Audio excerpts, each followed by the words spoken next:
T'as pas encore compris pourquoi la disto, c'est la vie. Je te montre ça.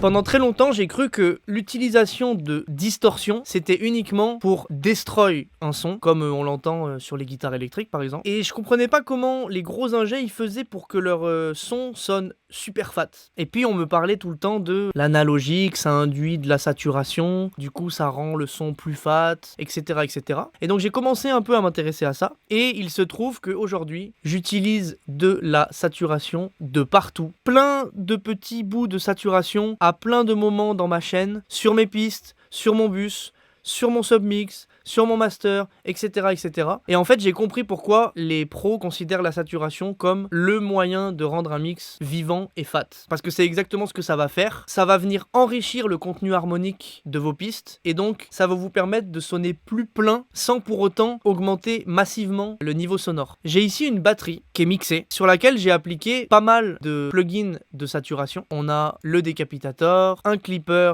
sur quasiment toutes les pistes, de la tape sur le bus drum, et on a encore du clipping tout à la fin. Je vous fais écouter cette batterie, mais avec tous ces plugins qui engendrent de la saturation coupée.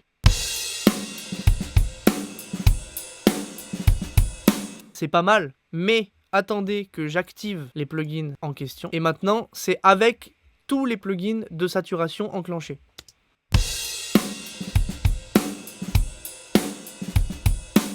Ça sonne beaucoup plus large. Et encore, il y a beaucoup de plugins que j'utilise aussi sur ces pistes qui ne sont pas des plugins destinés principalement à la saturation, comme par exemple ce compresseur, mais qui, de par leur conception, vont induire un peu de grain lorsqu'on passe dedans. Donc, la saturation, c'est la vie.